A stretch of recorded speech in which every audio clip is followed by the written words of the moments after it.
Bonjour à tous, c'est un petit peu au pied levé, mais bon, on va faire en sorte. Alors, moi, ce que j'avais un petit peu à dire, c'est que, en fait, au niveau des études de stabilité au séisme sur des ouvrages de grands linéaires, on a vraiment intérêt à utiliser des mesures géophysiques, en fait, pour, tout bêtement, je dirais, optimiser les coûts. Parce que pour des études de stabilité dynamique qui nécessitent, en fait, de s'intéresser soit au potentiel de liquéfaction ou alors de classer les sols pour pouvoir connaître les accélérations.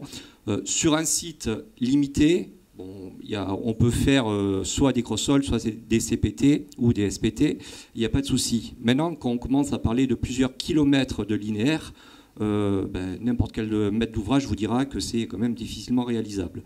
Donc on s'est quand même tourné vers les mesures géophysiques et notamment les ondes de surface appliquées sur les digues pour faire un premier criblage, pour identifier des zones d'intérêt sur lesquelles on va aller faire donc des mesures plus fines, CPT, SPT et compagnie. Voilà, donc ça c'était une diapo donc, qui est issue d'une présentation qu'on avait faite avec mes collègues de l'ingénierie hydraulique au CFBR l'an dernier. Et donc pour illustrer qu'on a, dans le cadre d'actions de recherche faites aussi avec nos collègues des FR&D, on a pu démontrer que les mesures MSW étaient applicables sur les digues, parce que, comme l'a montré Donatienne, toutes les mesures géophysiques, elles ont été développées dans un cadre très spécifique, et notamment ici le milieu tabulaire. Et cette question, la question se pose, est-ce que la mesure était applicable sur les digues?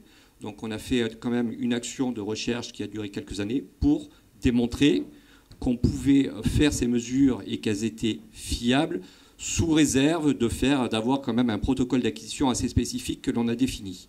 Et notamment, ça a été décrit aussi par Ludovic, avec les deux tiers-bouts, et s'assurer qu'on avait quand même une concordance de résultats. On ajoute aussi des mesures passives, donc avec l'antenne linéaire, et tout ça pour arriver donc à une courbe de dispersion en bas à droite, correcte, et puis on a pu comparer les résultats d'une inversion MSW faite sur une digue avec des mesures cross-sol.